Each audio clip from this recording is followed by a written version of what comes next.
Welcome to episode 35 of Why Not Read Alpha Flight, a podcast where we take your favorite series seriously. I'm Chris Baker. And I'm Tom Flynn. We're going to be covering Alpha Flight number 48 and number 49 today. Astute listeners, which we know you all are, will notice that we skipped over issue number 47. That's right. It's a one-off story featuring Heather going home to her mom and dad with art by 4 credited pencilers who I don't believe ever do another Alpha Flight issue. I mean, like, Mike Mignola was in there, so, who knows what this issue was made of? It's entirely disconnected. I think they pulled a story from the idea drawer and just kind of pasted some Alpha Flight stuff onto the story and then told 4 dudes to draw it. Listeners, you've read comics. You know how this goes, right? Sometimes you just gotta make an issue happen. And since we are telling a story here, we're skipping over it and keeping it in the tank for a rainy day. It's not any worse than what we're talking about today, friend. It's not that it's bad. What's interesting is that because it's not what we're talking about tonight, I haven't read it. I don't know what it is. So when it does come up, I'm probably going to be unbelievably horrified. So those of you who have read it, let me know what I'm in for, because I don't trust this guy. Nor should you, Tom. Well, and keeping to telling you that story, here is the story so far. A lot of these characters won't be here next episode, so we're going to spare you anything more than what they've been reduced to in the last 20 issues of Bill Mantlo's pen. Our team is led by Heather McNeil Hudson, widow of founder James MacDonald Hudson, operating under the codename Vindicator, wearing a version of her husband's battle suit, which is comprised of the robot remains of the robot that murdered her husband. You know what? Heather's got a lot going on. We're gonna get into it this episode. Yeah, she's the boss. She's the boss, and by God, by the end of this episode, will she have established herself as the boss? Yeah, you cross the boss. She might decide it's time to murder you too. Next most important to the book, I guess, is Mr. Madison Jeffries. He is a techno-transmutator, so he can change metal and plastic and glass and any technology and just, flow it like water into other stuff. He's pretty cool. He seems to be a bit of a blue-collar guy, doesn't have much of a formal education. He's been hanging around with the superheroes now for a while, and he really starts to feel himself in this episode, so I'm really looking forward to it. Last episode, he had to stop the rampage of his suddenly murderously incel best friend Roger Bochs, who runs the Box with an X armor, and Madison stopped the rampage by phasing into the armor and knocking Roger out of the armor. So, Madison now has figured out that he can phase into the Box armor, and we're going to see the consequences of that. Tale as old as time. Not part of the team, but very much a key figure in these issues and in this episode, is Dr. Lionel Jeffries. Is he technically a doctor still? Yeah, kinda. He holds a medical degree, I believe, so as long as the institution that granted him his initial medical degree has not rescinded it, then he gets to be called a doctor. He's just not a licensed doctor. Shit. The odds that they even know he still exists are pretty low, given how Alpha Flight works. Anyway, Madison's brother Lionel. He's legally dead. Madison's brother Lionel, who you might not recognize that name because we mostly refer to him and all the other characters refer to him as Scramble.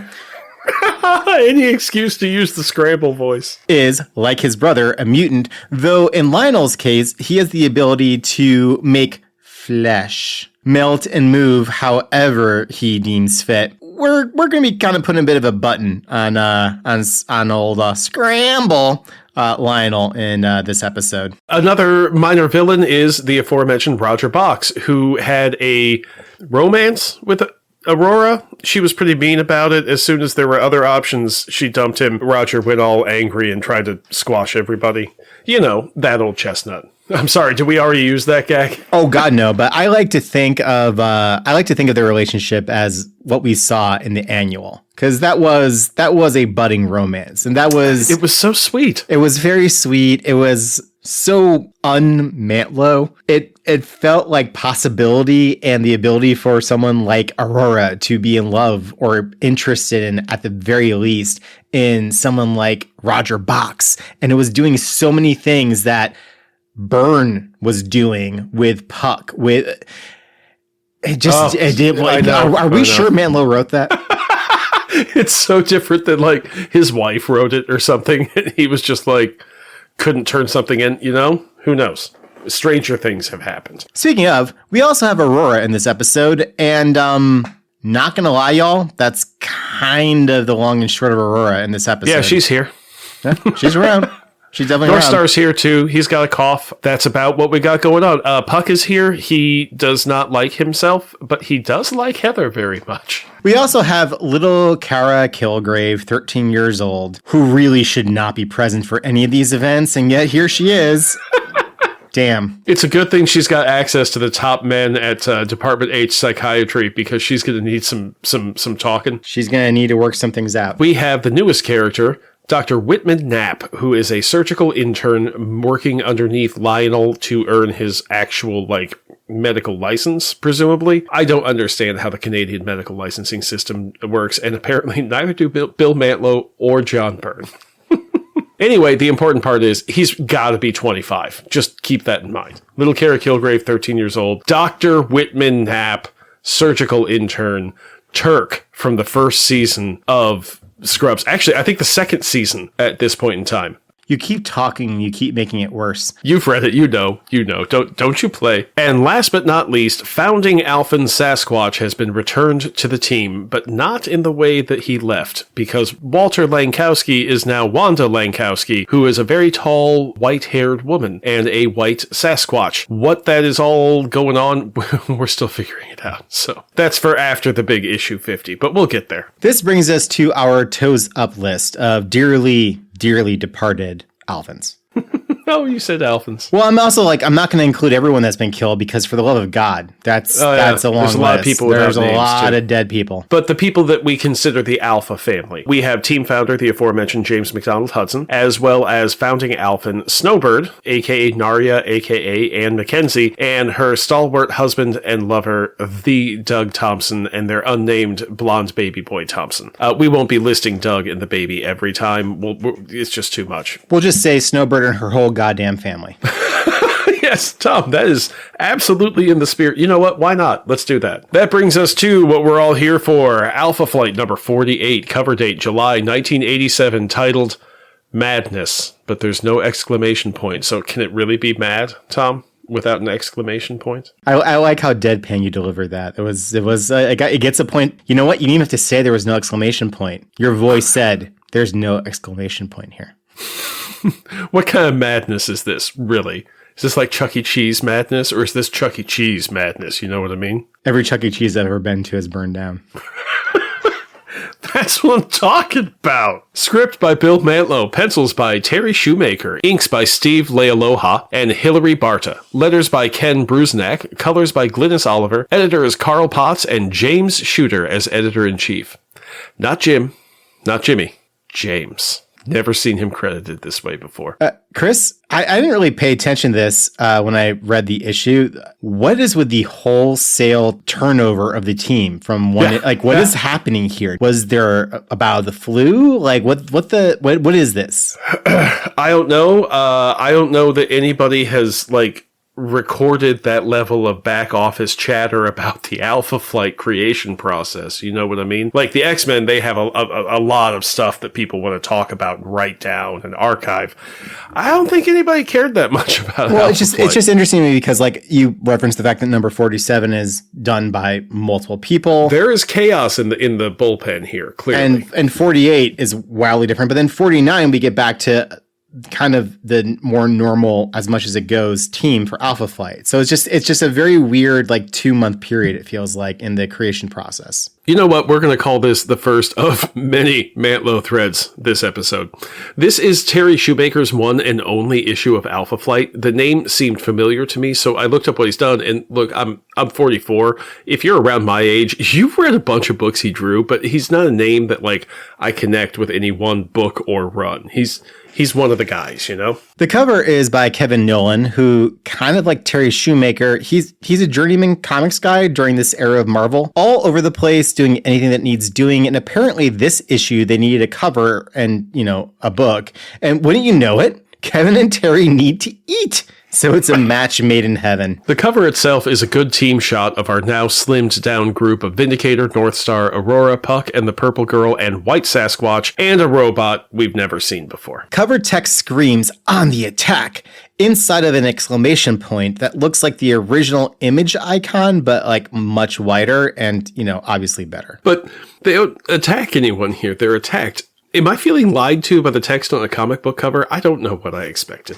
Once again, Tom, no one on this page has identifiably human eyes with whites to them. That robot we haven't seen before is the new and improved Box with an X Armor 3.0, sporting a new chrome and crimson color scheme and a new faceplate configuration with a much leaner body. It's a completely different look. Roger and Madison gave it the 2.0 overhaul when the team moved to Tamarind Island, but that was just a bit of a cosmetic stuff to justify the new phasing in mechanic. I wonder if the change to Box came from Bill's writing as a way to separate out Madison's version of Box with an X, or if Shoemaker just came in for an issue and did what he wanted, and it just happened to be an issue where a change like that makes sense, and now that's what the Box armor looks like. Kind of like how June Brigman defined how Roger Box with legs looks like. I guess it emphasizes how Mantlo is changing characters quickly, and the rotating artists create snapshots of those characters at different times. Kind of makes it feel like there's more eras to Alpha Flight than there actually are. Speaking of, the splash page opening has Roger Bochs looking just like his old self. A bit pudgy, hair back to doofy instead of a fashionable 1987 curly mullet thing, and he appears to still have legs. He's in a big egg-shaped water-filled prison thing, and it's hard to tell. By page 8, he doesn't have legs anymore. Yeah, they're just rotting off of him. Since Roger has no superpowers when not phased into the armor he designed and Mr. Jeffries built, this is how they're restraining Roger after he tried to kill Aurora and the rest of them. So if he can't get out of his egg water thing, his legs are falling off. They're all like, okay, well, he's fine. Clearly, we can go to sleep now. He's not going to kill us because everyone's in uniform. So I guess this is the next day. And before heading back to bed, Madison whips up a prison for his best friend, then just hits the hay, sleeps the sweet sleep of the righteous. Another day in the life of Canada's premier superhero team. I like how Mantlo has established night versus day via uniforms. Because if Northstar's in his uniform, because if Northstar's in his uniform, you don't know because he's always in his uniform. But if everyone else is in their uniform, then obviously it's working hours. Right? The Box armor lurking in the background here is still the older, bulkier, steel and bluish form. And boy, Aurora looks like Peter Pan. Northstar too. This has been on the uptick for a couple of issues. Bill has to be putting this into the script, yeah? I think this might be the only bit of artistic direction he's actually supplying. Is the twins must have, the closer you get to Peter Pan, the happier I am. Listeners, it does pay off for a certain value of payoff in issue number 50, which will be our next episode. And all we're covering in our next episode, because Chris promises me that it's a lot. It is. As is tradition, we get introduced to Alpha Flight's world through an intra-team fight and ham-handed dialogue. Roger is still in a rage against Aurora and calling her tramp, and Heather pretty much says, well, she may be a tramp, but she's our tramp. And Northstar tells the sister, you are very much being a tramp. Those aren't direct quotes, but that's what they say. I promise, people. Things escalate. Je ne sais quoi, tramp. Things escalate. Jeffries loses his cool in the Box with an X armor and grabs Northstar, continuing Northstar's streak of always fighting the biggest motherfucker in the team. He does that because Northstar's going after Box, too. Right? He's calling his sister a tramp, but he's also... I felt like Jeffries was really out of character in the way that he flipped out here, but gentlemen can differ. As Heather and Sasquatch get everyone under control, little Kara Kilgrave, 13 years old, asks Puck, is it always like this around here? Puck replies, always like this, eh? That's for you, Tom. No, actually, he says, no, Kara, sometimes it's even worse. Which I can also hear Leon saying. Such a good movie that you can't talk about in public. Can't watch anymore. Madison suddenly remembers that his brother Lionel can cure mental illness with his flesh-shaping powers, which makes absolutely no sense. He remembers because it works so well on Lionel. So he calls Lionel to make an appointment. Jeffries is making a show of how he's Roger's buddy and he's proud of his brother. He just comes across as very naive through this whole issue. Or, I don't know about naive. Maybe he's just being hopeful. I mean, you specifically mentioned last episode how in Jeffries' case, the whole home for the psychologically maladjusted superhuman, whatever it was called. Yeah. I mean, and like, I'm not giving a dignify it with getting it right. But you mentioned how in Jeffrey's case, it seemed that the psych work he underwent seemed to do some good for him. So this might be a part of that. Really hope when this all goes tits up, it doesn't set Madison back. I think he's the guy who did the work and expects other people to have done it and is always disappointed when they haven't because he's just like, they wrote a damn book, Lionel. Just read the goddamn book. I've seen you read thousands of books. Read this one. As Heather sees Madison making bad decisions regarding superpowered people around them, she feels a tingle she hasn't felt since she was just a girl and met one Mr. James Hudson. As weird as it is to say all that, I maintain it's weirder that Bill has written it this way. She is seriously splooshing over Mr. Jeffries. He is strutting away from her like David Bowie in flat front chinos. She's not made of wood, man, nor am I. Jeffries is starting to look like a shaggy JMH, too. Madison hasn't really had a look other than dark-haired white guy, and Heather keeps calling him Mr. Jeffries, and I got to thinking, Tom, I bet she called JMH Mr. Hudson when they met. And after they met, if you know what I mean, and I think you do. Mr. Hudson? Like, is this all because everyone's queuing off of Heather, not realizing that this is just her kink? Is that what we're talking about? Yeah, thank you for laying it all out there, Tom. Kids listen to this podcast, Tom. Yeah, my son's friends. Yeah, I got a few of those around, too. Scene change! And we find ourselves back at the New Life Clinic. Again. Lionel casually heals Puck of his wounds. Again. This is practically a whole era of Alpha Flight, like taking a long rest in D&D, heading to New Life Clinic to get their health topped off and spell slots restored is part of the regular rhythm of what we're doing these days, because Puck keeps getting hurt. I am deeply amused that to explain what Alpha Flight is doing, you make a D&D reference. I've been doing Baldur's Gate 3 again. I've been trying to close it out, and I think I irrevocably borked my game by losing the Spear of Shar, and I may have to backtrack double-digit hours worth of stuff, and might be restarting the game, bruv. Once again, everyone calls Lionel Scramble, and I'm pretty sure that's how they say it. They're calling him by a supervillain name. Well, that's an on-the-fly thing we're gonna do. They're calling him by a supervillain name while coming to him to restore the sanity of their now edgelord, murderous, rampaging, possibly Groiper teammate. I think the quick fixes are a bit like a drug, and the whole team is just foggy-headed. That's all I can come up with, because otherwise it makes no sense, I guess. It's the 80s, though. Anyway, Scramble says, Dr. Knapp, do you think you can tear your eyes off the purple girl long enough to assist me? There are, excluding Knapp himself, 7 other grown-ass adults in this room, and not one of them says, Sir, she is 13. Not one of them. Let the paint dry a bit, bud. Also, how old does Bill Mantlo think medical interns are? And setting that aside, just... How old could a medical intern... If Bill thinks they're 19, I'm still in the same boat. Sir, she is 13. Yes. Everything about Dr. Whitman Knapp makes a person want to just crack one, because it is all the worst parts of Alpha Flight. As they head off to start the... whatever Scramble's gonna do, the rest of the team settles in to wait. Great moment here where White Sasquatch asks North Star to stand up from his chair, and he asks why. As Sasquatch changes into Wanda and falls comfortably into the seat, she says, "Didn't anyone ever teach you that it's good manners to rise and give your seat to a lady?" And sassily flounces into the chair. Down in Lionel's secret lab, in his underground facility, that is totally, obviously, clearly not a cult. Nope, not at all. Lionel seals the doors, locking himself, Roger, Madison in the armor, and Dr. Knapp inside. Lionel is not wearing his evil Hugo Boss uniform. He's now wearing what looks like an oversized blue suit, like David Byrne oversized. It is very silly and not evil looking at all, which is something Chris wrote that I disagree with, because it absolutely makes him look like the cult leader he is.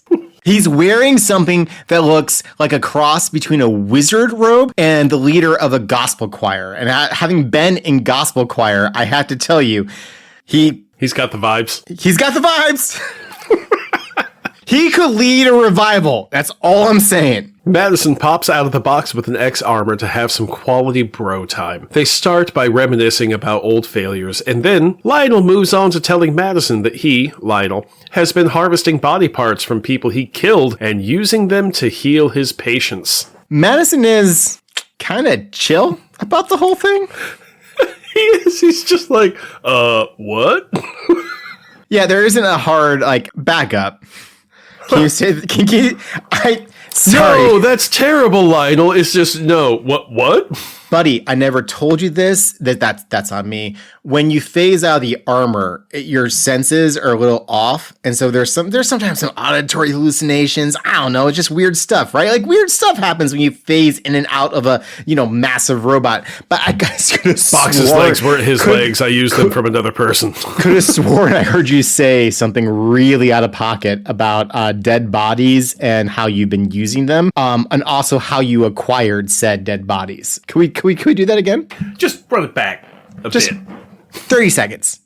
Not even 30, like 10.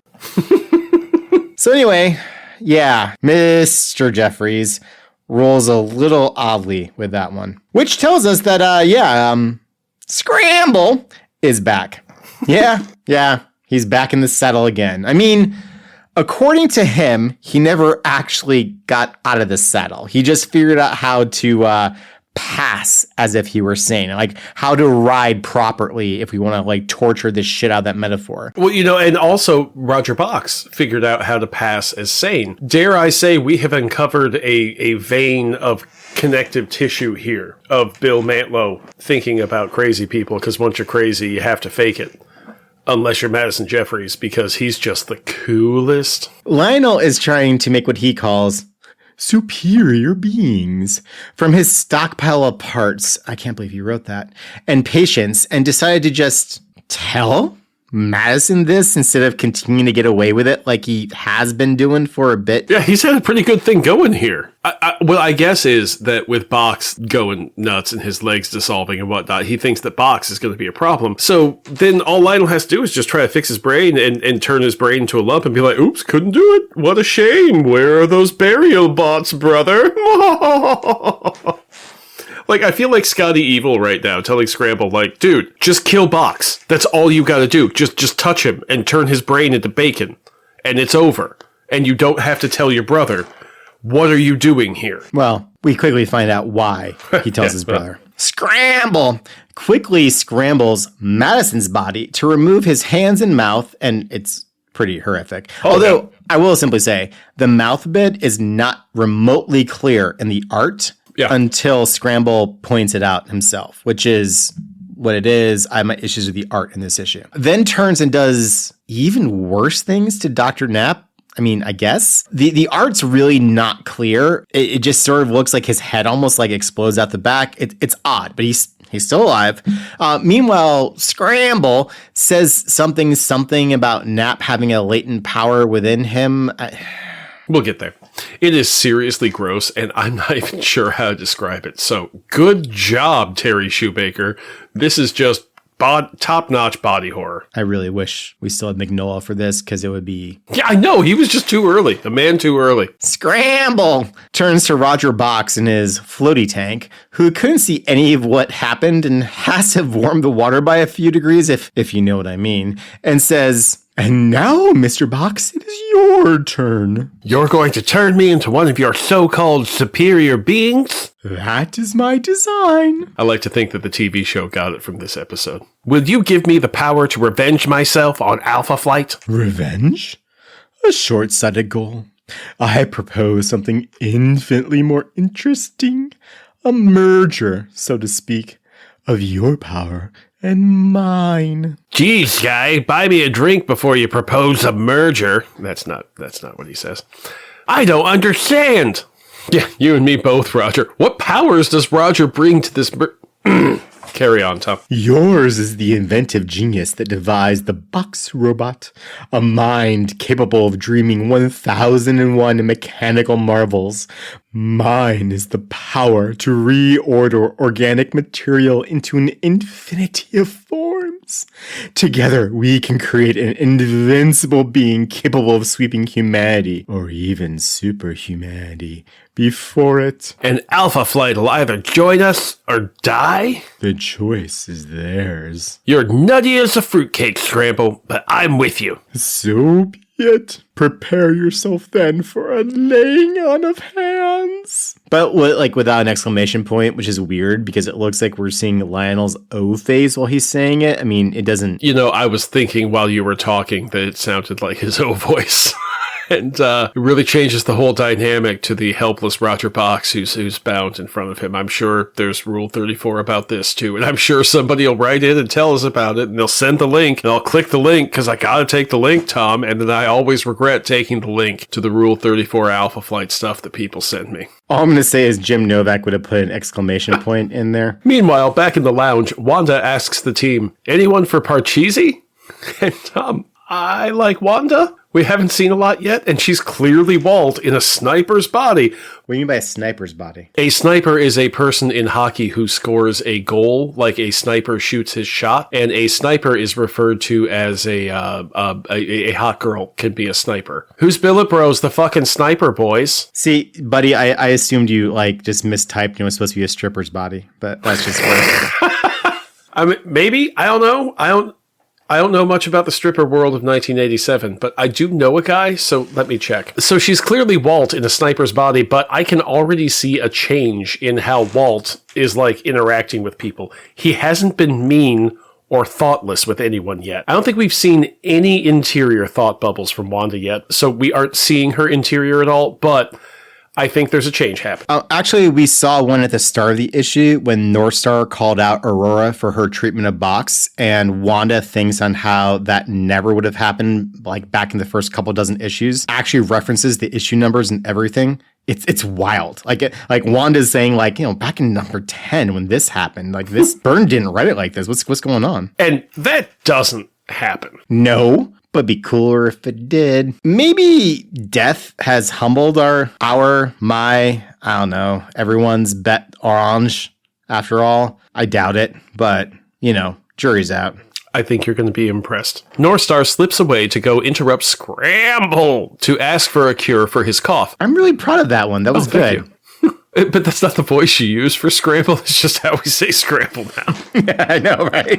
I'm going to say it in everyday life, and it's going to ruin something for me. I don't know what. Aurora follows her brother, but gets lost and afraid in the dark before she stumbles across a lab where there are people kept in these big glass birdcage tube things. It's some serious supervillain shit. I like the panel construction of the jumbled close-ups of these, whoever it is in these storage tubes, with Aurora's shocked elfin face in the center of the jumbled close-ups. And there's another montage for Northstar on the very next page that shows clips of Northstar's life in a similarly effective way, but with a totally different construction. I would have been happy to have Terry Shoemaker stay a while on this book. He moved from here to Strange Tales for a few issues, and then he ended up doing some X Factor issues and other books with Louise Simonson. Like I said, if you're listening to this, you have read books he's done. Honestly, I'm fine with it. I don't love it. I don't hate it. I fully acknowledge that panel construction was phenomenal. The execution of what they look like, I do see what you're saying. A lot of the other art, the art specifics themselves, I just don't love in this context. But hey, not everyone's supposed to be on every book. During that montage, Northstar thinks, "My last hope. And if Scramble either cannot or they all say it like that. And if Scramble either cannot or will not cure me, I will die a victim of a disease with which I was already infected when my encounter with pestilence accelerated it. But I've had many good years. Fame, fun, fortune, special friends. I have no regret about my past. I only have such a longing to live my future. Man, I wish this could overtly be about AIDS, but I'm glad it's here in its ham-fisted, fig-leafed glory.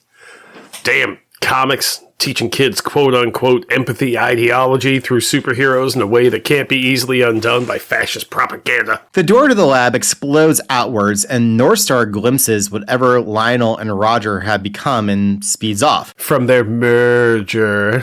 Crashing into the lounge where the rest of Alpha's hanging out, declaring, "It's coming!" And come it does. Further busting up the room is the new gestalt being of the two kinda villains. It's no longer recognizable as remotely human, and seems to be a pile of ever-changing flesh that is much, much greater than the mass of Lionel and Roger, declaring its new name to be Omega. Because this is Alpha Flight, we have to have not one, but two Omega bad guys for the team.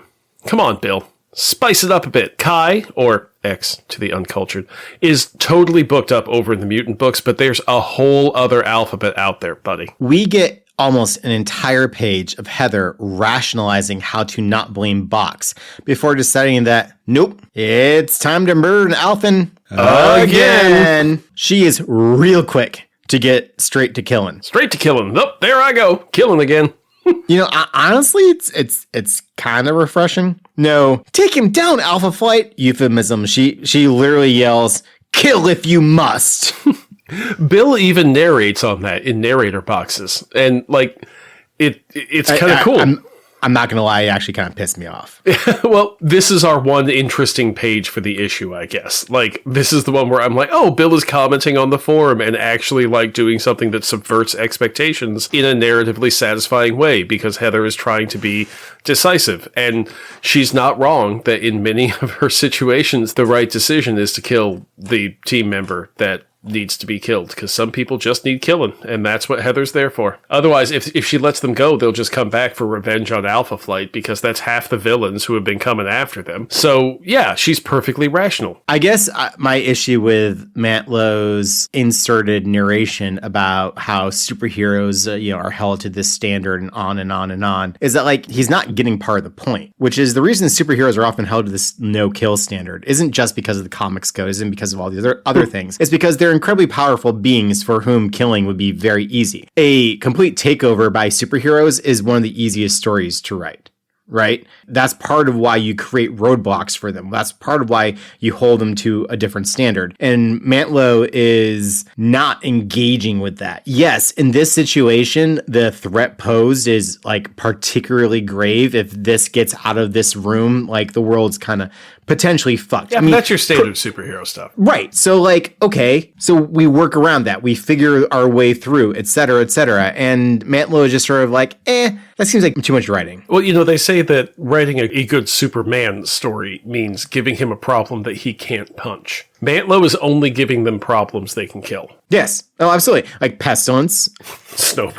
Snowbird controlled by pestilence to a certain degree. Deadly Earnest. There aren't options here. And it's... Yeah, they haven't had a lot of enemies that get away. Frankly, Alpha Flight seems to be a bit more effective with their villains than many other teams, now that I think about it like this. I mean, depending on how you define effective, sure. Well, you know that the Canadians have their own chapter in the Geneva Conventions, right? Oh, I'm well aware. There's like there are footnotes. Hey, bud, they told us we can't be using the shotguns down in the trenches no more. What? Why in the world would they be saying some stupid malarkey like that? Well, they say it's a war crime now, Bill, and we can't be doing it, so we'll just have to use these grenades, all right? Pretty much. Pretty much. I will, however, say, just to kind of get us a little bit back on track, it makes a lot more sense why Wolverine was supposed to be the leader of this team. If this is how they deal with problems. Heather saw how JMH led the team and how well that turned out, and she knew that he always wanted Wolverine, and she knows what Wolverine would do. It would be kill it. Kill it with fire if possible. Kill it with whatever. Kill it. So yeah, that was our one interesting page for the issue. Clearly, it was very interesting. So Puck quickly falls to Omega's onslaught and is absorbed into Omega's biomass, because they say this, like, in the text, that Omega is absorbing them and making their talents part of him. Omega makes no sense. This is followed by the sickly Northstar and Sasquatch, but, off panel, because that's how you do things in a comic book. I'm going to put a pin in that. We're going to talk about Sasquatch as part of our final thoughts. So Heather is also taken down, but Omega is only interested in adding superpowered people to his mass. Apparently he gets his powers this way. They just tell us. What is he, Siler? What a perfect one-season show. Moving on. As little Kara Kilgrave, 13 years old, finds herself facing down a demon-faced flesh mountain made up of her friends, we close this issue with Mr. Jeffries and Dr. Knapp in their twisted, transmuted state back in the lab. We couldn't describe earlier what Knapp looked like after Scramble had done his thing with him. But, Tom, have you seen RoboCop? Yes. All right. You know when Murphy's on the ground and Clarence shoots his hand off with the shotgun and there's just like the blood fountain and it just pours out? Because I remember this very clearly because I saw it when I was like 8 when I had no business watching that movie because my dad was inattentive. Knapp looks like that, except instead of the blood flow coming out of the stump, it's just actual flesh. And so his hands are like flowed out like that and his head is flowed out like that. Like there's no room for a brain there. There's a face. Knapp is not here anymore. He's just a pile of goo in a lab coat. It's weird. Well, that's good job, Terry Shoemaker. Yeah, very, very descriptive. Good job, Terry. Wow. Anyway, in that twisted mass of flesh, Madison Jeffries sees something happening to Knapp. He thinks, because remember, Madison doesn't have a mouth, he thinks real loud, something's happening to Knapp. And that brings us to Alpha Flight number 49, Flesh of My Flesh. Cover date August 1987. Script by Bill Mantlo. Gotta say, there might be a reason it's saying script as the credit instead of written by or something like that.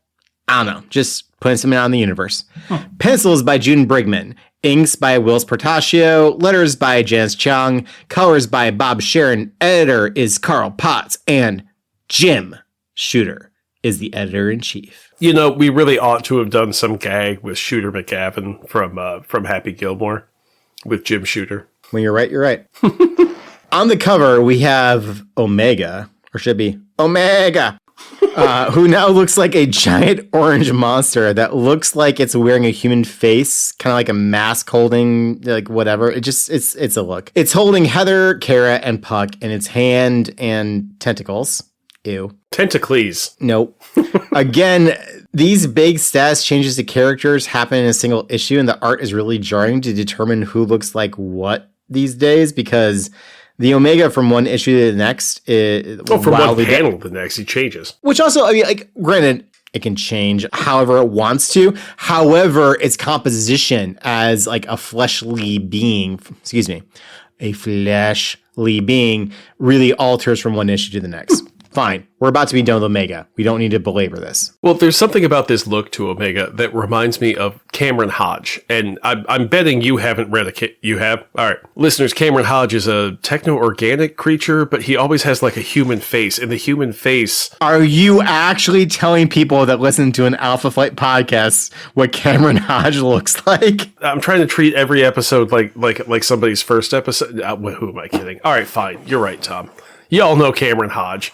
He looks like that without the glasses. So much more pink and less of the techno whatever crap. Yeah, he's all flesh. And I texted Tom earlier today. I said, Tom, do you think that Omega's pink skin is dry, or do you think it's like moist, like wet to the touch? Like if you touch it, are you going to pull your hand away going, ew, or is it going to feel like a lizard? See, I was unclear in my response where I said save it. What I meant by save it was I don't want to talk about this. I thought disgusting. You said save it for the episode. Friend. No, I actually did. I just want to do that bit. No, I'm pretty confident it's perpetually moist. Even when he wants it to be dry, it can't be. So he leaves a slime trail? 100%. You would go there. All right, before we go any further, listeners, I want you to buckle up and extend us some grace, because this issue is, how do I put this politely, a train wreck. An important train wreck that we are trying to take seriously, but there are parts of this that we can't spin. There's so many Mantlo threads here, they're turning into a hair shirt. So bear with us. I will, however, say that while that is 100% true, there is and I think train wreck is a really, really apt analogy, because body parts everywhere. Well, there's that, but there's also just like an inexorable logic to how this is proceeding now. It can only go this way. because this is what Mantlo is writing. This is what he's driving us towards. So even though some of it is like ham-handed, absurd, however you want to put it, it makes sense within the context of the world that Mantlo is creating for Alpha Flight here. Doesn't mean I like it, but I can see why it's happening this way. We're going places. Some of those places are Dubuque, but, we're going there. So here we go. The book opens with Whitman Knapp standing up with like a head and inexplicably saying, What you saying with a mouth? Mr. Jeffries, what's happening to me? With a question mark and an exclamation point. Thanks, Janice. There is a really bright light emanating from Knapp. There are 4 figures appearing from the light. Dr. Whitman Knapp is back in his old shape. He's one of those figures, and he's joined by a taller, more willowy version of himself in a unitard and VR goggles, as well as a brutish, purpley ape man and an amoeba the size of a schnauzer. Apparently, Knapp's latent power is to summon himself from different points in evolution, forwards and backwards, and they obey him as their respective natures dictate. So when Knapp tells Ape Man, yeah, that's the name we're going with, or they go with, to help Madison get over to the box with an X armor, Ape Man just picks up Jeffries and yeets him, which allows Madison to phase into the armor and have limbs and a voice again. Oh, how does that phasing work? It makes no sense, Tom. Oh, really? Yeah, we're talking about a guy that makes flashbacks sound sensible, but here we go. How did Knapp's power to summon himself from different points in his evolution work? How did that get him his body back from what Scramble did to it? Is he an eternal being who evolved independently from the rest of humanity and somehow brainwashed himself into thinking he was human? Because that makes as much sense as anything else that's going on here. Because if not, that's not how evolution works, Bill. And really, an amoeba the size of a schnauzer? That's not how amoebas work, Bill. I have known Knapp for maybe 10 pages, and I already hate him more than you hate Walt. Buddy, A, no, not even close. And B, he is not hitting on your daughter. So again, not even close. So yeah, how Knapp's powers work is a Mantlo thread. Don't pull at it. It happened. Let it have happened. Bochs flies off to stop his evil brother, leaving Knapp to say, "Wait, as mannequin, there must be something I can do to help," as the world goes red with a bunch of circles that are reminiscent of Havoc's power signature. Go figure. By the way, he's named himself Mannequin now. Yeah, that was his choice.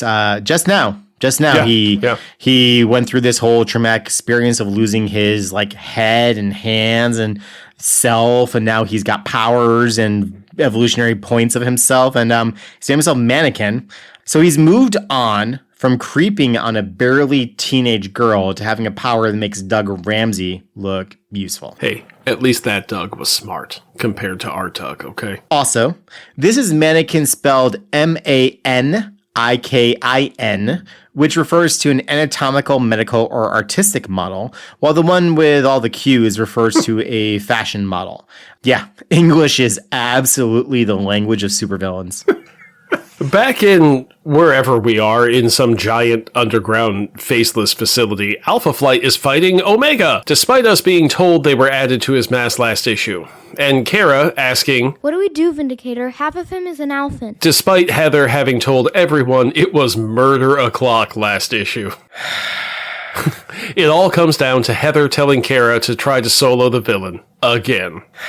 When that doesn't work, Heather flies in saying, "Let the girl go, Omega! Let them all go!" And Omega backhands her away and says in a normal font and size, "No." No.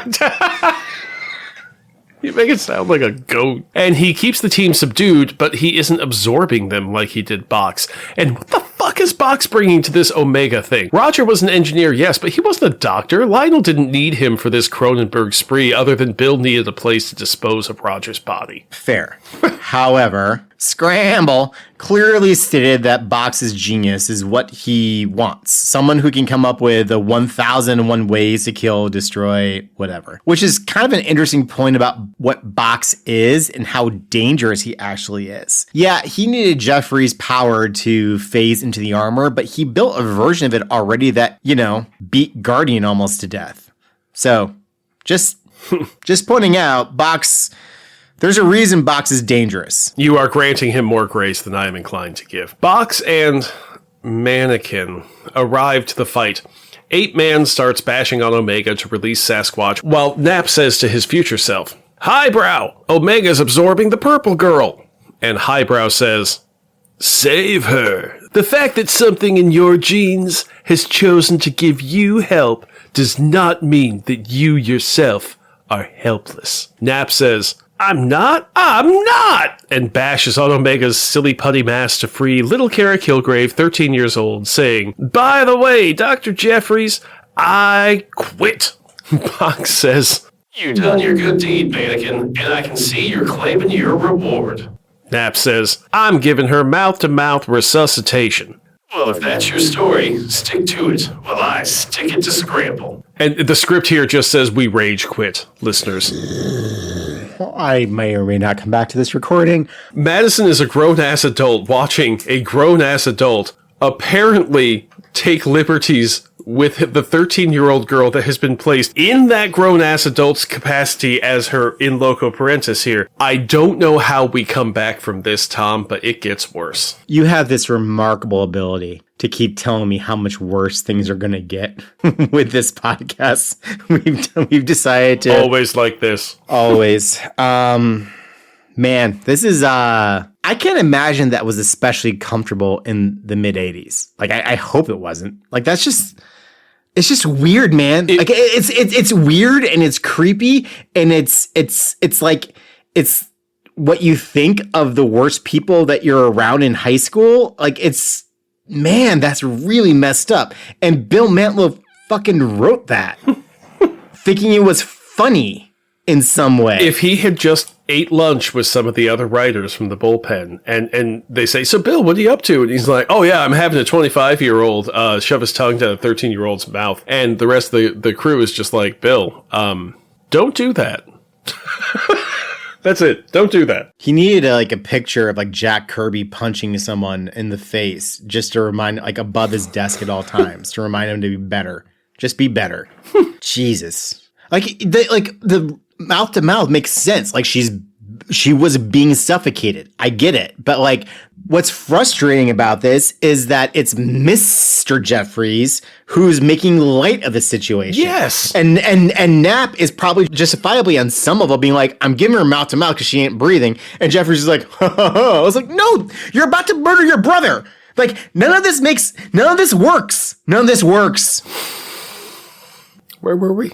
Madison, because I refuse to call him Mr. Jeffries right now, seems to have been learning from Lionel's new approach to flesh transmutation and reforms the Bochs armor on the fly into the new chrome and crimson version we saw on the cover and immediately uses it in ways Roger literally never could. He's stretching his torso out like he's Plastic Man and doing some super creative things with his power.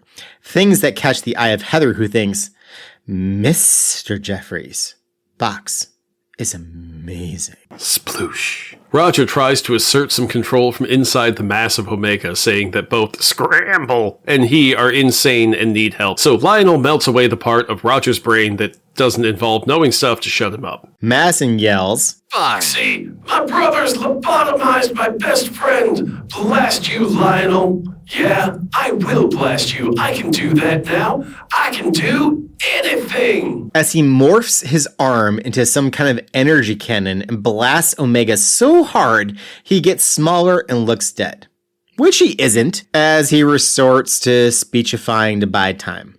Madison phases out of the armor and, yeah, his body is still all sorts of jacked up. We then get a Deus Ex Purple Girl because she makes Omega fix Madison's twisted body. I forgot about that. Madison was willing to give up his own human form to kill his brother. That's some Shakespearean stuff there, bruv. It be that way sometimes. Well, apparently even healing him won't stop the feeling, because once Madison is made whole, he just straight dives back into that armor, transmutates it into an enormous cannon, and blasts the ever-loving shit out of Omega, killing him. Roger Bochs could only use the robot armor as a metal body. Madison is able to treat the metal of the armor like silly putty. He can do things Roger can't. The armor is no longer armor. It might as well be a hunk of metal that Madison transmutates on the fly, like he did with the Sentinel's carcass, Tom. So from this moment on, Madison is Bochs with an X. We won't have to say that anymore. It's just Bochs now. He's Bochs. Roger Bochs is dead, and Bochs is every Transformer at the same time, and then some. Meanwhile, Northstar is collapsing from his illness, and Heather yells out, "Search New Life! Find Aurora! Tell her we've got to get her brother to a doctor!" Knapp's a doctor. There's gotta be an untrashed area he can work with and supplies and stuff. He's not gonna diagnose Northstar's illness like House here, but he can keep him alive till they can get to House. Like, Knapp should be offended right now. Knapp's busy, apparently. Oh, getting busy, Tom. And where's Aurora been, you ask? Well, she's in that room with the weird containment tubes, but they're all broken open now, which is, worrisome. She's sitting in the dark, singing a song the nuns taught her. Clearly just not there. Aurora is not there. And with that, I declare Feeney. We're done with the main issues, Tom. We made it to the end of issue number 49. Hallelujah. Whew. All right, this has been a lot. So, last thoughts to take away. What I came away from this was wondering, was Wanda's white Sasquatch has been significantly downplayed as a powerhouse. Like, Walter's Sasquatch from issue 1 would have literally just ripped apart Omega, and it would never have been a question about that. Is the white Sasquatch body supposed to be like an actual Sasquatch that has like normal big Sasquatch strength? Or is the orange body of Sasquatch gamma powered and much stronger?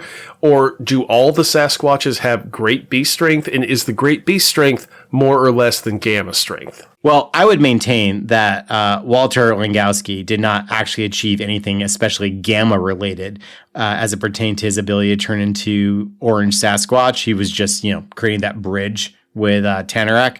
It's weird, right? Because last 2 issues ago, I guess, technically, or 3, if we count the one we skipped, it was established that this body is a composite of Tanarak, Snowbird, and Walt. Where'd they get Waltz from? Well, that's a really good question. Apparently his spirit can influence the body, which is some weird JJK thing that you won't understand, but maybe 5 of our listeners will.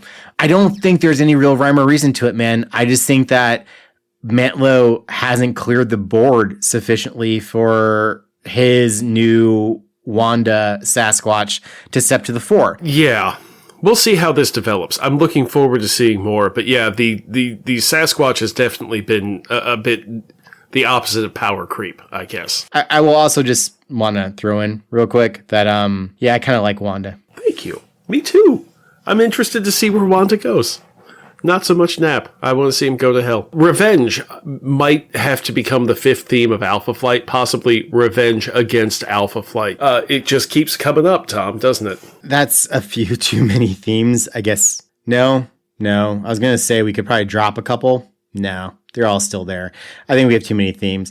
These aren't even themes anymore. They're really just lazy writing tropes. Another thing I noticed is that Alpha Flight is best when rooted in specific locations. So whenever it goes vague or generic, the weakness of the writing really shows. The writing exercise of placing it in real places helps the author's mind focus on getting this a bit more than grabbing an idea out of the drawer and saying, here we go, Well, I mean, because ultimately the New Life Clinic didn't feel that much different than like the Master of the World spaceship. Yeah. Right? Yeah, like, it was a place. It feels like a bottle episode in some respects, which shouldn't be necessary in a comic book. My hot take for this episode, Gotham would look like Metropolis if Heather was Batman. You mean it would look like Ottawa? Yes. Yes, it would, Tom. I'm wondering where Crime Alley would be in Ottawa. It's just a flea market, but not like a particularly scary or bad flea market. It's just like as bad as it gets, An exceptionally clean flea market. Yeah, there are no fleas here. It's just a market. For listener feedback this week, going through our email, Tom and I have a Google alert set up for a bunch of Alpha Flight related keywords, and so every day at noon, I know I can ignore that buzz because that's just Google alert telling me what's going on with some things. But let me tell you, you people would not believe how many men named John Byrne die in a given week. It's a lot. There's also a Irish writer named John Byrne who covers TV, Hollywood, basically like a variety kind of writer. And he's in our inbox every day.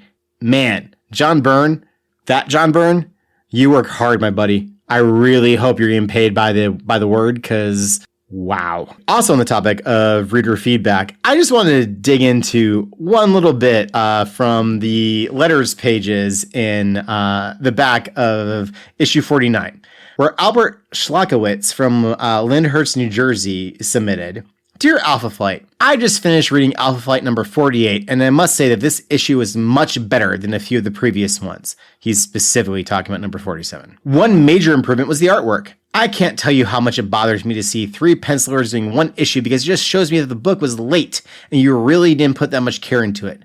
However, I'm relieved to see that June Brigman was the one to pencil this issue because it makes the characters look consistent, etc., etc., etc. You know, Chris, sometimes we need that sort of external validation that even the folks at the time were seeing some of the seams, as it were, some of the thread work, as one might put it. Well, it's nice to know that we're not reinventing the wheel. Why Not Read Alpha Flight is brought to you by listeners like you who subscribe to our Patreon, and by the Excelsior Embroidery Company, a wholly owned subsidiary of the Roxxon Energy Corporation, which is celebrating its 88th anniversary this year by releasing 14 different collectible coins, highlighting the company's role in American history. Roxxon, as American as apple pie. As part of the celebration, Excelsior Embroidery Company has released a new patch that is He-Man's face from that YouTube video where he sings Four Non-Blondes terribly. You can see this and 100 more designs at excelsiorembroidery.etsy.com. Listeners of Why Not can use the coupon code WN503 to get 50% off when you order any 3 items from the Etsy store. When company's coming over, bring out the good towels. Excelsior. Why Not Read Alpha Flight with Chris and Tom is recorded in Chicago, Illinois, and deep beneath stately Baker Manor in a fashionable neighborhood outside St. Louis. It is written by Chris Baker, edited by Tom Flynn, with additional voice work by my daughter. And cat noises courtesy of Teeny the Chonky Calico. Our theme song is Oh Canada by Five Iron Frenzy. New episodes are released every other Monday at www.thewhynotpod.com and wherever you get your podcasts, where ratings and reviews are always welcome as a way to help our community grow. And we love hearing from our community. You can reach us on Blue Sky, Instagram, and by email at whynotapod@gmail.com. That's whynotehpod@gmail.com. Thanks for hanging out with us today. In 2 episodes, we have eliminated 5 characters from our team. Join us in 2 weeks to find out who leaves next. Here's a hint. Loki comes back, and we're going to be going deep on the X-Men Alpha Flight miniseries. So if you haven't yet, you might listen to our episode number 19 between now and then to brush up on the Asgardian weirdness coming our way. Chris tells me there will be elves. Yes, 2 mini elves. Is it secret? Is it safe? See you then, folks.